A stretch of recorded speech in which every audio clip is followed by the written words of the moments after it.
오늘 너무 기쁜 날인데 무겁게 만들어서 미안해요, 죄송해요라고까지 본인이 그 자리에 사과까지 했어. 발언을 하는 것 자체를 굉장히 무슨 경우 없이 얘기한 것처럼 매도하는 거는 사회적인 성숙도가 굉장히 낮은 거죠. 이태원 참사를 책임지고 나간 사람 한 명도 없어요. 전부터 느낀 거지만 이 사태에 대해서 정치적이지 말라는 말이야말로 제일 정치적이구나. 그 전부터 쓰레빠 신었던 기자한테 다 뭐라 해야지. MBC가 뭐라 할 게 아니라 쓰레빠 신는 거 자체에 대해서 뭐라고 해야 할 거 아닙니까? 바이든을 자막으로 낸 모든 언론사를 뭐라 그래야지. 그리고 쓰레빠 신는 아니면 팔짱을 낀 기자들에 대해서 다 뭐라고 해야지. 지금까지 61번 한동안 다 쓰레빠 신는 기자를 다 채증을 해가지고 다 뭐라고 해야지. 다음에 양파링님이 나 연봉 2천 이하다. 종부세가 860만 원 나왔다. 만약에 이분 말대로 이 종부세 860을 다 내야 되는 거면은 반 깎인 게 860이라는 거잖아. 도대체 얼마예요 집이? 그럼 집이 50억 원.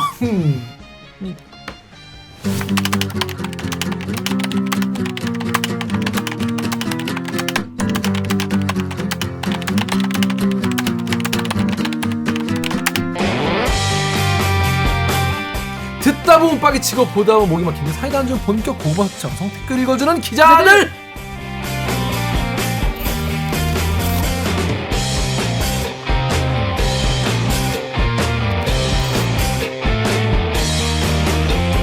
실화냐? 실화냐?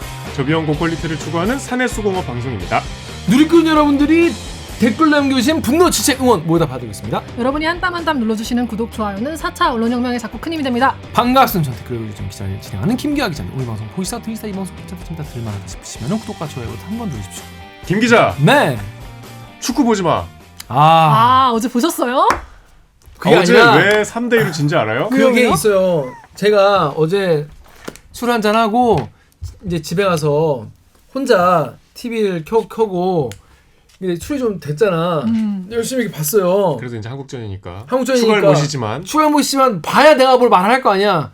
봤는데 골을 먹은 거야. 1대 0이야. 그래서 1대 0이야 뭐 할 수 있죠. 아직 시간 많아. 시간 많아. 그래서 또 보고 있어. 또 먹는 거야. 그래서 2대 0이니까 졌구나. 그래서 술도 먹으니까 졸리더라고. 주무셨어요? 이게 잤어 이렇게 보다가. 근데 우와 이러는 거예요. 그래서 이렇게 해서 깼는데 한 골 넣었구나.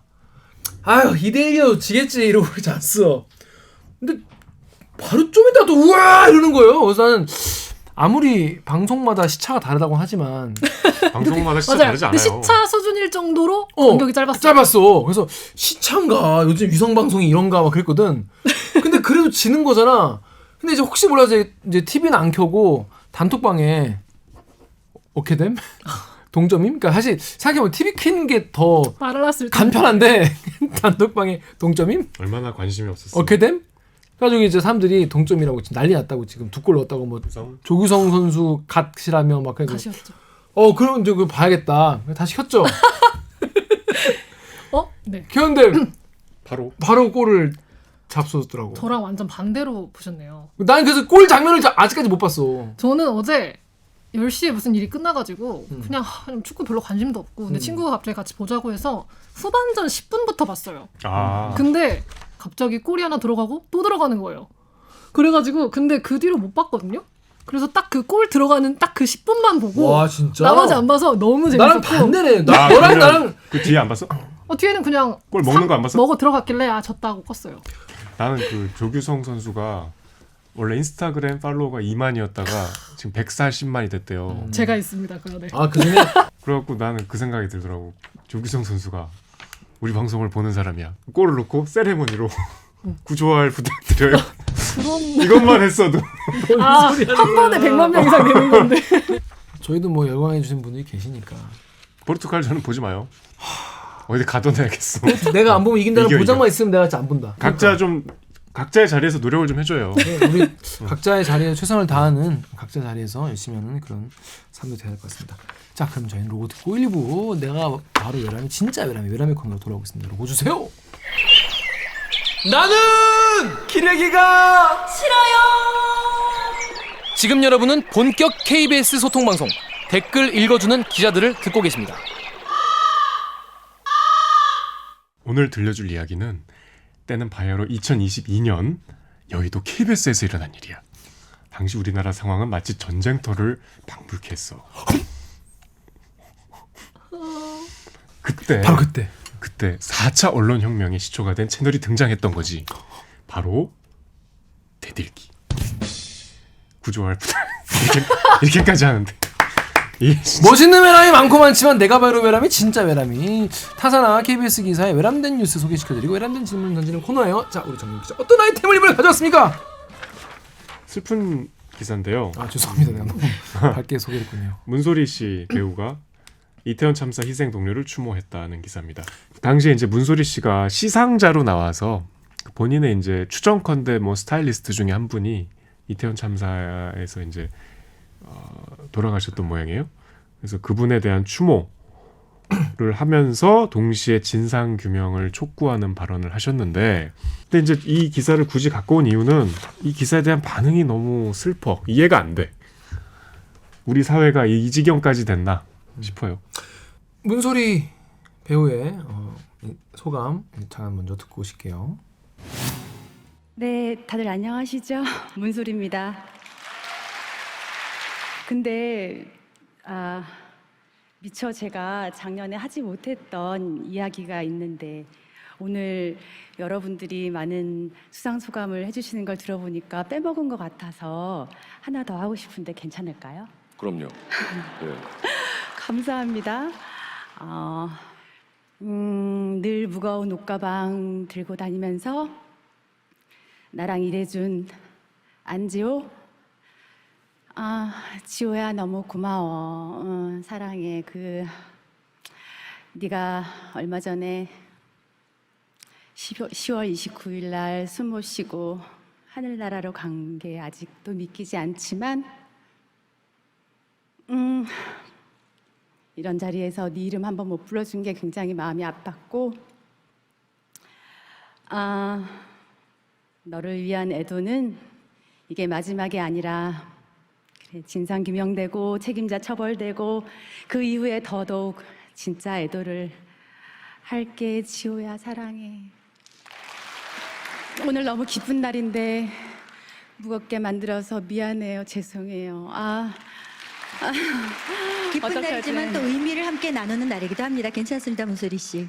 자, 이런 말씀하셨는데 파리콕 댓글부터 이만한 작가읽주세요 네, 파리콕 댓글에 목소리 낼 줄 아는 용기 응원합니다. 문소리 씨 감사합니다.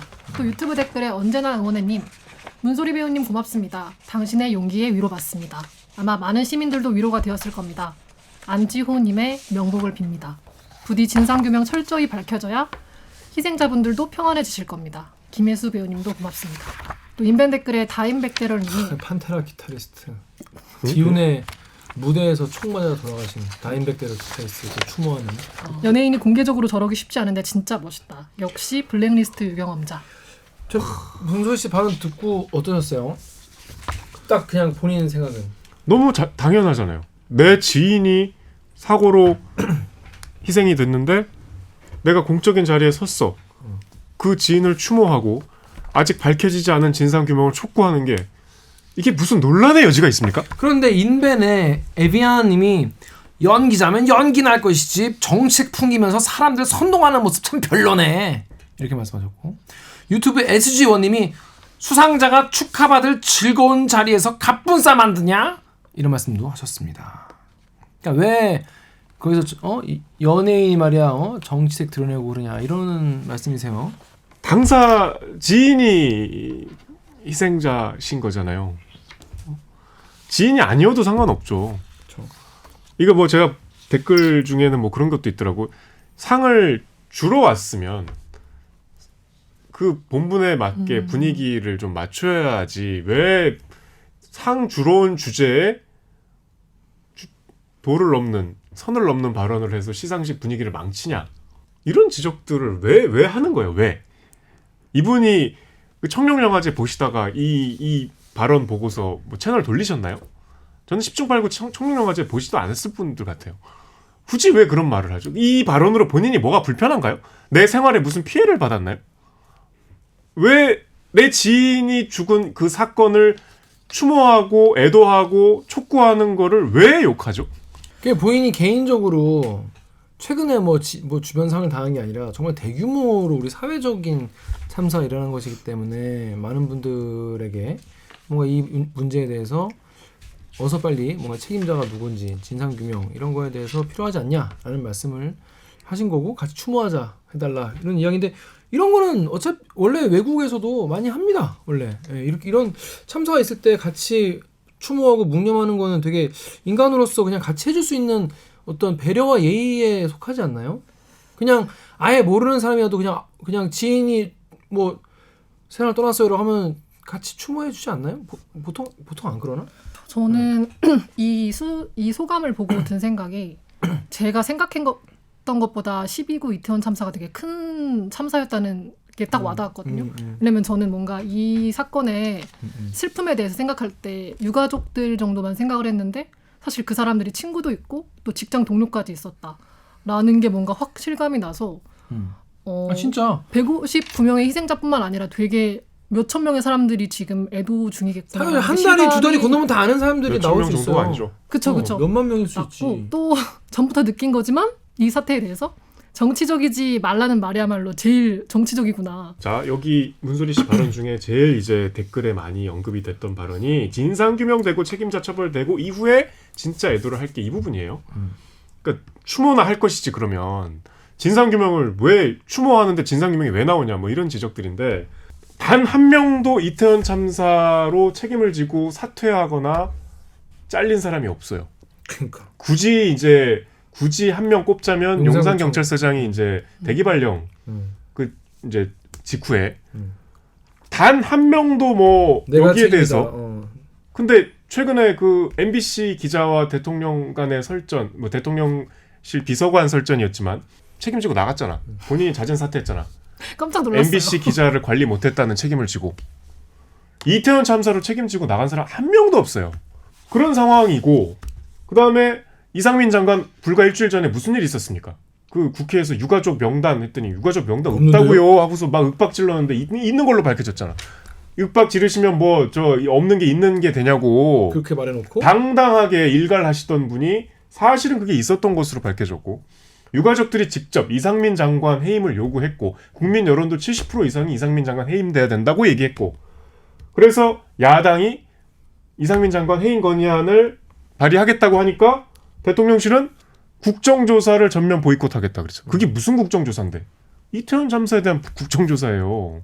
심지어 지난주에 우리 우스꽝스러운 발언을 해서 소환했던 김행 비대위원 해임 건의안은 유가족들에 대한 2차 가해. 뭔 소리인지 저도 제목을 보고 이게 무슨 말인가요? 근데 제목만 보고 무슨 말인지 모르겠더라고. 읽어봤는데 더 모르겠어 무슨 말인지. 이런 상황인데 진상규명되고 책임자 처벌되고 진짜 위로를 하겠다라는 말이 안 나오게 생겼습니까? 그리고 백보양보해서 그런 말이 그래 정치적 성향으로 본인이 과하다고 생각할 수 있어요. 본인이 저런 말 좀 과하지 않나 그랬는데 문소리 씨가 현장에 사과까지 했어요. 오늘 너무 기쁜 날인데 무겁게 만들어서 미안해요 죄송해요라고까지 본인이 그 자리에 사과까지 했어. 그 본 사람들은 두 번이나 사과를 하는구나. 그리고 그 사회자인 김혜수 씨가 괜찮다고 했죠. 그쵸. 네. 이게 그렇게 또 싸잡아서 욕을 해야 되는 그런 일인지 전 잘 이해가 안 되네요. 저는.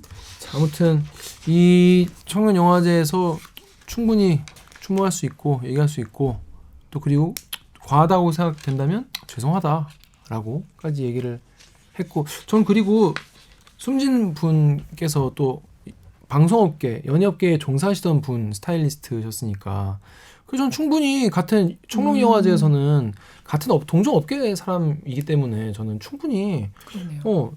그런 의미에서 또 추모할 수 있지 않나 다 같이 한 마음으로. 왜냐하면 내 스타일리스트 분이나 내 뭐 매니저 분이나 그런 분들이 뭐 당했을 수도 있는 그런 사고인데 이거에 대해서 같이 추모하는 것 같고 뭘 하는 게 전혀 이해가 안 됩니다.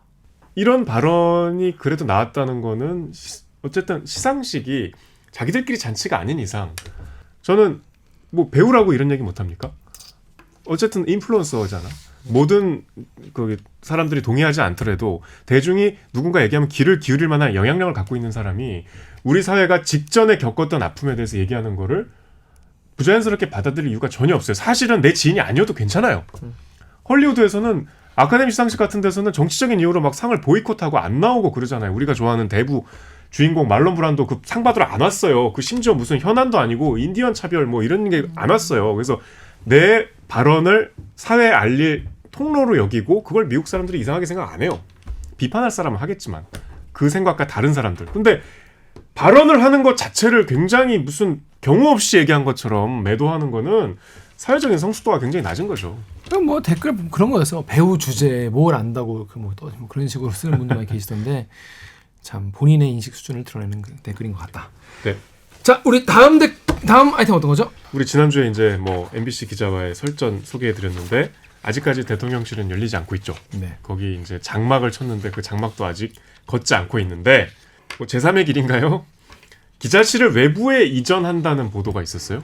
그게 하나가 있었고 그 다음에 예전에 이제 청와대에 그 스튜디오가 있는데 그게 이제 기자와 그 방송으로 이제 대통령이 소통할 수 있는 그거를 용산으로 이전한다. 이 두 가지 사실이 있으니까 그러니까 이거는 이제 이전을 하는 거고 기자실을 외부로 이전하는 거는 아직 논의 중이라는 보도가 있었는데 대통령실이 부인을 했어요. 아무튼 그 두 가지 현안이 있었습니다. 일단 대통령실이 기자실을 외부 다른 건물로 이제 옮긴다는 거예요. 옮긴다는 게 그런 논의하고 있다는 게 SBS 단독 보도 나왔는데 다른 기자들이 물어보니까 아직 정해진 거 아니야. 논의 뭐 아직 결정된 바 없어. 라고 한 겁니다. 그래서 먼저 댓글 반응을 보면은 FM 코리아의 토리에오님이 아니 그건 청와대랑 똑같잖아. 라고 하셨습니다. 트위터에 꾸왕님이 아니 노무현 때 언론 탄압이라고 지랄지랄 떨던 기자들 출근길 문답이 갑자기 사라지고 기자실도 대통령실 마음대로 옮겨버린다는데 왜 조용함? 이미 사라짐 기자들? 이런 말씀하셨어요. 또 근데 이런 반응도 있습니다. 유튜브에 썬리님이 그러게 손잡고 같이 일할 때 노력해야지 대통령 따라가면서 큰 소리치러 아우성치는 그런 테러는 하지 말았어야지. 테러. 이 MBC 기자가 그런 테러를 저질러가지고 니네 복을 니네가 찾다 뭐 이런 말씀인 거죠. 엠팍 댓글에 투보노님이 정신 차렸구나. 가까이 해봐야 쓰레기나 찍찍 끌고 다니고 물어뜯기만 해 기자놈들. 이런 오늘 말씀. 뭐 자꾸 이렇게 만화예요? 그부터 이렇게 이렇게 하니까 좀 몰입이 더 되실 것 같더라고. 되게 다 그냥 귀엽다. 이분들 너무 귀엽게 표현하는 거 아니에요? 그 SBS가 이제 단독 보도한 거예요. 대통령실을 외부로 이전한다는 논의가 있다는 걸. 거기에 이제 기사에 인용된 여권 고위 관계자의 말이 왜 이전하냐? 대통령실과 기자실이 너무 가깝다가 1번이야. 너무 가깝다. 그러니까 이게 너무 가까워서 심지어 쓰레빠를 신고 온다 이거 같아. 쓰레빠 다 압수해 그냥 기자 쓰레빠를 그리고 되잖아. 국민과 소통한다는 출근길 문답도 오히려 흠집만 남게 됐다. 그럼 누구 잘못이 별도 건물을 만드는 방안이 검토되고 있다. 이렇게 얘기했는데 또 다른 관계자는 국방 컨벤션 센터 혹시 가보셨어요? 거기 가끔 결혼식을 해요. 거기. 그래서 이제 저도 한번 가봤는데 그 국방부 옆에 있거든요. 길 건너에. 거기를 대체제로 물색 중이다. 뭐 이런 이제 상당히 구체적으로 얘기를 하고 있어요. 그러니까 이제 너무 가까워서 생긴 일은 바로 지난주에 그 일인 거야. 그렇게 싫었나? 난 이해를 못하겠네. 야 쓰레빠를 다 압수하면 되잖아. 아니 그리고 쓰레빠기 문제면은 사실 여러분 생각해봐요. 그 날만 쓰레빠 신게 아니라 그 전날도 쓰레빠 신었잖아. 강병수 쓰레빠 신었을 거 아니야. 쓰레빠 신으면 뒤에 있으면 안 보인다고요. 아닌데 예를 들어 안 보여도 그래 무례하다고 생각할 수 있어. 그러면 그 전부터 쓰레빠 신었던 기자들한테 다 뭐라 해야지. MBC가 뭐라 할 게 아니라 쓰레빠 신는 거 자체에 대해서 뭐라고 해야 할 거 아닙니까? 바이든을 자막으로 낸 모든 언론사를 뭐라 그래야지. 그렇죠. 바이든 난리면이라고 하셨는데 그걸 바이든이라고 자막을 쓴 언론사에 대해서 다 뭐라고 해야지. 그리고 쓰레빠 신은 아니면 팔짱을 낀 기자들에 대해서 다 뭐라고 해야지. 지금까지 61번 한동안 다 쓰레빠 신는 기자를 다 채증을 해가지고 다 뭐라고 해야지. 그렇지 않나요? 아니면 뭐 기자실에 이제 지침을 쓰레빠 착용 금지. 복장 규정을 좀 만드시든가. 그러니까 그렇게 하든지 그 싫으면 쓰레빠 신고 오지 못하는 거리로 이게 뭔가 발상이 좀 아니 이러면은 누가 손을 내밀어야 돼? 대통령이 손을 내밀어야지. 대통령이 그냥 MBC 기자 한번 도와서 한다고 하고 지난번에 내가 했던 기자 나오시라고 그건 좀 미안하고 내가 너무 윤석열답지 않았다. 윤석열다운 말 했어야 되는데 나도 좀 반성한다. 그러고 멋있다. 그 얘기하면은 MBC가 거다 대고 근데 그래도 당신은 진짜 나쁜 놈이야 이러고 할 리가 없잖아요. 그죠. 그리고 그냥 하면 되잖아. 아니면 대통령 관저로 한번 불러. 나도 그 생각했는데 근데 왜냐면 불러도 되지. 왜냐면 전용기에서도 CBS랑 어디지? 채널 A 기자 불러가지고 얘기했잖아요. 그런 거 많이 하시잖아. 기자를 따로 불러가지고 얘기하고 그러는 거. 그 폭탄주 좋아하시니까 그때는 되게 술 먹는 게 소통의 장면으로 보일 거 아니야.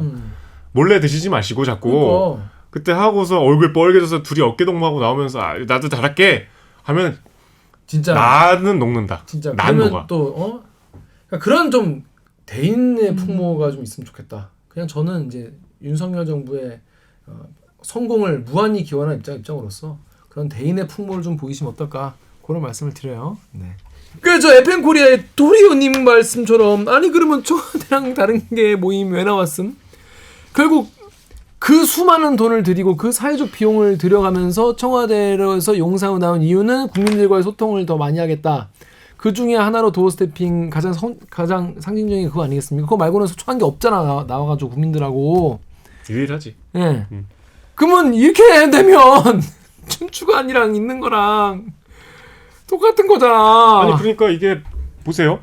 옮긴다고 하면 그러면 이제 어떻게 되는 거야? 도어 스태핑을 뭐 계속 한다고 치면 안 하시는 거 아닐까요?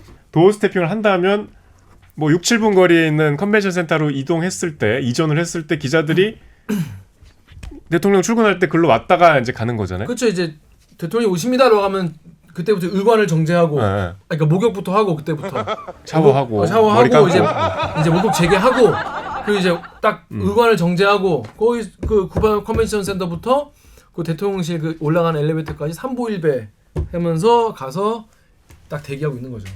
바뀌는 거 그거 하나잖아. 도어 스태핑을 한다고 가정하면 도어 스태핑을 안 하면 그것도 더 이상해요. 안 하면 그냥 있으면 되잖아. 그렇지 안 하면 옮길 필요가 없지. 근데 한다고 가정했을 때 변화는 단 하나예요. 기자들이 6, 7분 걸어와야 된다는 거. 옆에서 스레빠 걸고 복도에서 가깝게 간편하게 올 수 없고 여기서 멀리 불편을 감수하는 그거밖에 변하는 게 없거든요. 기자실이 예를 들면 막 협소하다든가 시설이 너무 노후됐다든가 뭐 여러 가지 이제 이전 이유가 우리가 납득할 만한 이유가 있다면 뭐 그런가 보다 하겠는데 이거는 지금 이유가 지금 밝혔잖아요. 그 뭐 익명의 그 여권 고위 관계자가 대통령실과 기자실이 너무 가까워. 우리 좀 거리두기를 하자. 그런데 동아일보 여기에서 취재한 그 대통령실 관계자에 따르면 현재 기자실이 출입 기자 수에 비해 좁고 편의 시설 등이 부족해서 용산 이전 초기부터 아이디언 차원으로 나온 얘기다라는 얘기가 있긴 해요. 기자실이 열악해서 옮길 생각을 원래 하고 있었다. 이렇게 말은 하더라고요. 그런데 그런 거는 기자들이 요청을 해야죠. 기자들이 우리 너무 좁고 좀 딴 데 없나요? 이렇게 얘기하면 모르겠지만은 왜 대통령실이 왜 이런 얘기가 나온 직후에 기자들 저기로 치워보려고 하는지. 왜 용산으로 왜 옮긴 거죠? 이거는 사실 이 질문 왜 용산으로 옮겼는지는 어쩌면 윤석열 대통령 퇴임하실 때까지 그 누구도 진실할 수 없을 수 있다. 먼 훗날 회고록에 나올까 말까. 회고록에 누군가 이제 내부 고발자가 계시면 이제 얘기가 나올 수도 있겠지만은 영원히 모를 수도 있겠다 이거 진짜. 아무튼 자 그런데 이뿐이 아니라 28일에 대통령실 1층에 라이브 스튜디오 그러니까 이런 대리기 스튜디오를 만들 거다 이런 보도가 나왔습니다. 네, 청와대 사랑채 이제 그런 스튜디오 뭐 촬영 장비가 있어요. 그 청와대 있었으면 이럴 필요가 없지. 왜냐하면 청와대 사랑채 있으니까. 청와대에 있었으면 이럴 필요가 없지. 왜냐하면 청와대에 있으니까. 완벽한 논리야. 근데 이건 내 논리가 이상해서가 아니라 사실이 그래서 그런 거야. 사실이 더 이상한 거야. 아무튼 그걸 갖고 온대요. 그러니까 쉽게 얘기하면 직접 얼굴을 맞대니 그런 불미스러운 상황이 생기니 우리 온라인으로 만나요. 이거잖아요. 아니 그렇잖아. 이유가 없잖아요. 그러면 다시 한번 왜 옮긴 거지? 온라인은 내가 부산에 있어도 할 수 있는 거잖아. 미국에 있어도 할 수 있고. 그렇죠. 그렇죠.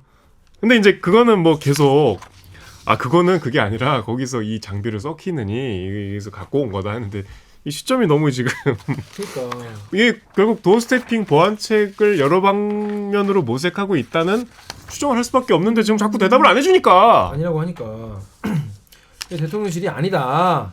대통령 실시간 대화는 검토된 사실이 없고 스튜디오 활용 방안이 지금 다각도로 검토될 거다라고 했고요. 국민과의 대화를 추진 중으로 라이브 스튜디오 만들어 실시간 방송한다 보도했지만 결정된 바 없다라고 하는데 저는 이거 보면서 무슨 생각났냐면은 처음에 그 윤석열 대통령이 기자실에다가 간식 냉장고 만들고 그러니까 빵집 다니고 이러실 때 정현욱 기자님 뭐라고 하셨냐면은 윤석열 대통령이 소통이라는 게 되게 즐겁고 하하호호하는 건 줄 아는 것 같다라고 하는 말씀을 하셨거든요.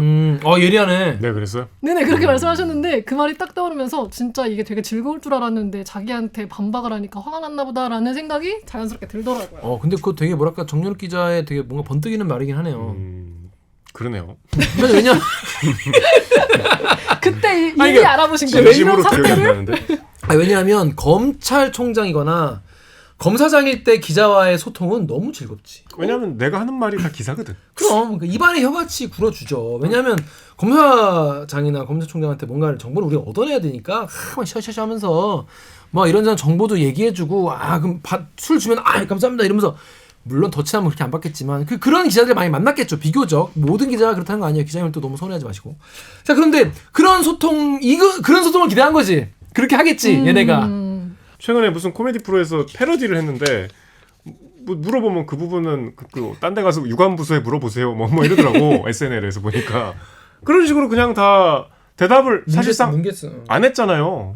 계속 지금 이제 도어스태핑을 안 할 수는 없고 내가 이거 한다고 지금 용산까지 나왔는데 이거를 뭐 전면 이제 중단할 수는 없고 뭔가 신용은 해야겠는데 또 그런 상황으로 맞닥뜨리긴 싫고 그 기자가 내가 오면 또 질문할 텐데 뭐 여러 가지 지금 이게 나오고 있는 건데 자꾸 또 뭐 그거랑 상관없다고 시치미를 떼시니까 소통이라는 게 늘 즐거운 것만은 아니고 오히려 좀 이렇게 파열음이 나고 갈등이 있을 때 사실은 더 진정한 소통이 되는 경우가 많죠. 우리 인간관계도 마찬가지잖아요. 그런 면에서 이건 사실 대통령 측에서 하자고 해서 한 거잖아. 그리고 생각해보니까 도어스태핑. 아니 안 그래도 댓글에 그런 거 있더라고요. 기자들이 해달라고 애원했냐? 그러니까 지금 얘기하다 보니까 좀 웃긴 게 우리가 뭐 해달라고 진짜 애원했음? 본인이 한다고 해서 한 거잖아요. 본인이 한다고 그래서 했는데. 네이버 댓글 읽어주시죠. 네, 네이버 댓글에 듀이님이 기자 만나기는 싫고 욕 얻어먹기도 싫고 카메라는 일방적이니 좋겠네. 대통령에게 딱 맞는 아이템. 그런데 굳이 이걸 용산에서? 청와대에서도 할 수 있지 않았을까? 모두가 이 생각을 이게 뭐냐면 너무 웃긴 게 지금 윤석열 대통령, 윤석열 정부는요 계속 옛날 게 자꾸 떠오르게 만들어. 자꾸 바이든 날리면도 사실 우리 솔직히 좀 까먹고 살았잖아요 그동안. 그죠. 근데 또 생각나게 만들고 그거 안 태워가지고 저기 안 태워가지고 또 그 생각나게 만들고 이번에 쓰레빠 가지고 또 뭐라 하면서 옛날에 무궁화호에서 그 좌석에 구두발을 그냥 올렸던 거. 그죠. 사실 전 지금도 그거부터 이해가 안 되거든요. 근데 그것도 사회명한 짓은 아니잖아요. 그런 게 자꾸 옛날에 그런 게 다시 계속 회자되는 무한 회귀 정권이다. 니체다. 거의. 위법 NC다. 애초에 청와대를 왜 나왔는지에 대해서 다시 물어보게 만드는. 다시 거기로 돌아가는 무한 회귀 루프를 타고 있다 지금. 왜 그러는지 지금 매듭을 짚고 넘어가셔야 될 텐데 지금 그런 게 없어요. 너무 좀 속상해요. 윤석열 정부 화이팅! 잘 좀 해주시기 바라겠습니다. 단 한 번을 설명을 안 해줘. 그러니까 라이브 스튜디오를 신설을 하면 또 재밌는 일이 많이 있을 것 같아요. 자, 대일기의 아이템은 끝이 없다. 자, 다음 아이템 어떤 겁니다? 다음 아이템은요. 우리 기사가 아니고요. 네. 제가 오늘 신문을 읽다가 사설 제목이 너무 이상해갖고 이런 사설은 처음 봤어요. 종부세 셋 중 한 명 저소득층 다운표 치고 이 기재부의 고약한 통계 장난이다. 이거는 기사잖아. 사설이 아니고 사설은 뭔가 논평하는 약간 이제 좀 당연한 말씀들을 고급지게 하는 재미없는 코너인데 이게 뭐지 하고 이제 읽다가 이상하다. 그래서 기재부 출입기자한테 여기 나온 자료를 받아봤거든요. 이게 이제 발단이 뭐냐면 여러분 이런 자료 봤어요? 기재부 자료가 제목이 종부세는 정부 안으로 정상화돼야 합니다야. 시민단체. 아니, 뭐야? 시민단체. 이건 보통 이제 정치인들 출마해서 무슨 공약집이나 그러니까, 기재부가 저런 걸래? 뭐 정당에서 내는 자료의 말투잖아요. 근데 이게 기재부 자료예요. 설명 자료인데 여기 이제 이걸 왜 굳이 소개를 해드리냐면 이 자료에 제일 첫 번째 페이지에 소득이 낮은 사람도 종부세가 과세되었습니다. 종부세라는 건 이제 공시지가 11억 이상 부동산에 이제 부과하는 세금인데 그걸 지금 이제 정부가 막 야당하고 싸우고 있잖아요. 야당은 못 받겠다 그러고 종부세가 이제 쉽게 얘기하면은 과세 대상을 줄이고 종부세 자체도 깎아줘야 된다 이런 이제 정부의 기조가 있는데 그거에 대한 이제 근거 자료를 낸 거예요. 근데 첫 번째로 종부세 개편 이거는 끝이 아니다. 이거는 그러니까 이번에 지금 최근에 날라온 종부세 이 고지서는 우리 뜻이 아니요. 이건 지금 야당이 지금 자꾸 이렇게 발목을 잡고 있는데 우리는 그렇게 하고 싶지 않아. 우리는 어떻게 해야 되냐 이런 얘기인데 일단 지금 종부세가 왜 문제냐? 첫 번째가 그러니까 지금 종부세는 문재인 정부 때 그렇지. 잘못이라는 뭐 거지. 문재인 대통령 이름은 안 나오지만 이제 그런 얘기죠. 소득이 낮은 사람도 종부세가 과세되었다. 그럼 이거는 일단 들으면 그럼 안 되지. 라는 생각이 들잖아요. 구체적으로 최저임금 수준인 진한 표시로 최저임금 수준 그리고 이제 밑에 설명도 돼. 2022년 최저시급은 시급 9,160원이고 연봉으로 환산하면 2,297만 원인데 그 최저임금 수준이 소득 2천만 원 이하 납세자가 31.8%나 된다. 그러니까 소득이 연봉 2천 이하인 분들이 종부세를 내는 경우가 전체의 30% 정도라는 네. 거죠. 근데 이 자료 어디에도 이 납세자의 그 연령대가 안 나와요. 근데 이거는 사실은 종부세라는 세금의 성격으로 생각해 보면 지금 소득이 없는 은퇴자일 가능성이 높잖아요. 상식적으로 봤을 때 회사를 그만둬서 정기적인 소득은 없지만 평생 벌은 돈으로 산 고가의 그 부동산만 있는 당장의 소득은 없지만 자산은 있는 그런 납세자일 게 뻔한데 이거를 그러니까 당연히 은퇴했으니까 소득이 없지. 이거를 굳이 또 최저임금 수준인 소득 2천만 원 이하라고 표시한 게 의도를 알겠네. 여부를 떠나서 상당히 정치적이잖아요. 그리고 더 좀 속기 보이는 거는 고령자나 장기 보유자는 소득 공제가 있잖아요. 그거를 기재부가 모르겠어요? 어떻게 정부 부처가 이렇게 선동적이고 정치적이고 논란이 되는 사안을 이런 직설적인 언어로 자료로 내지? 이게 너무 이상했어요. 그리고 그 다음 페이지를 보면은 중저가 보유자 부담이 오히려 늘었다. 뭐 이런 얘기가 나와요.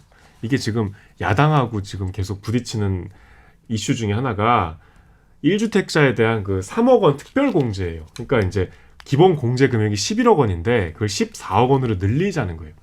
그러면 이제 여기 혜택을 보는 건 어쨌든 14억보다 높은 가격의 부동산을 갖고 있어야 되는데 그럼 최소한 15억 이상일 거 아니에요. 그럼 내가 갖고 있는 부동산 시가가 15억 이상인데 그게 중저가예요? KBS 기자님 중저가 주택 갖고 계세요? 아니요. 15억에서 20억 되는 주택이 중저가냐고요. 이게 지금 정당이 아니고 정부에서 이런 자료를 냈다는 거예요.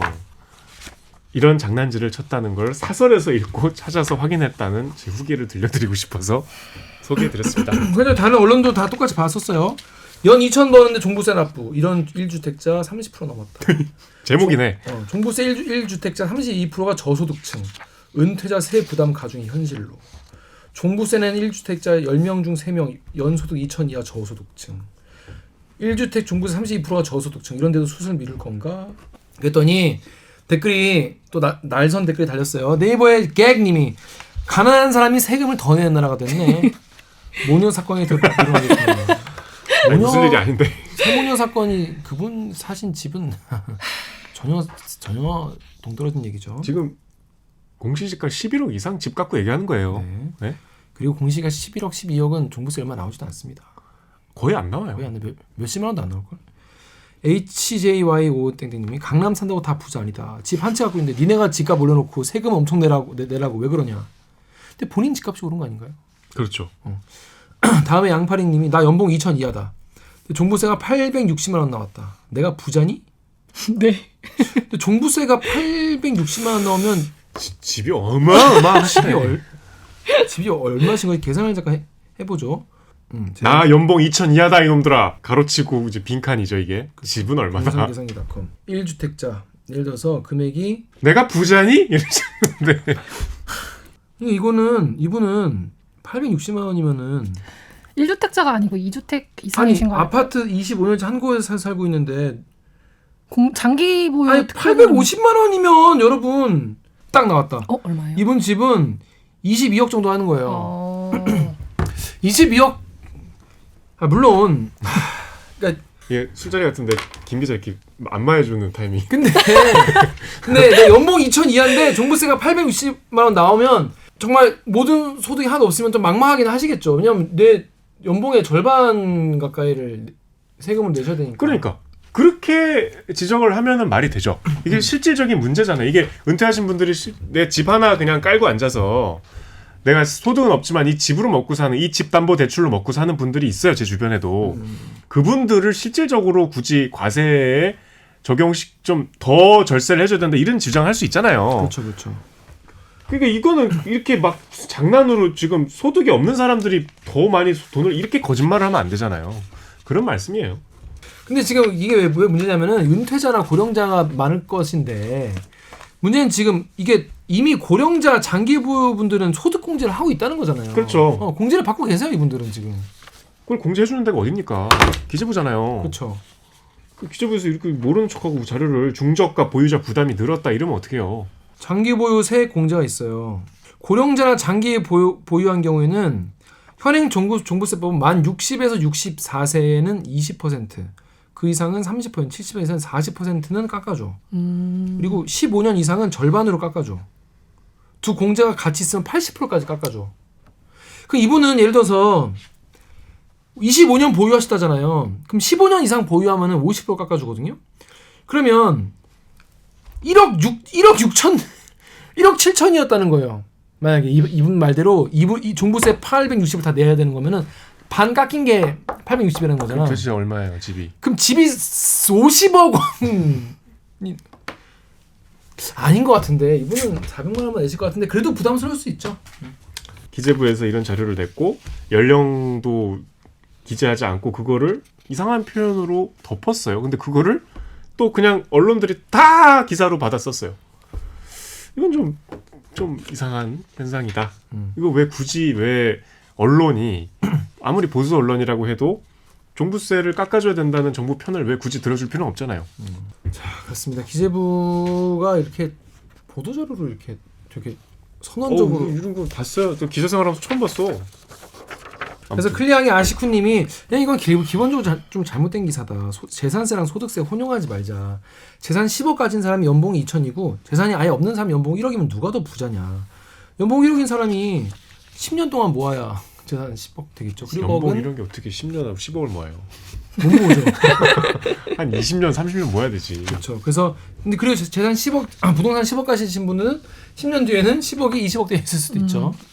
아무튼 뭐 이런 걸로 너무 장난치면 안 된다. 이런 말씀 드립니다. 네. 자, 그러면 진짜 외람의 코너는 여기서 마치고요. 2부에서는요. 우리 여러분 알바기 코너로 돌아오겠습니다. 제2의 N번방을 만들고 청소년 성착취물을 유포한 L을 처음부터 제보받아서 취재해서 검거까지 취재를 한 황다혜 기자 모시고 얘기 들어보겠습니다. 자, 그러면 로고 주세요.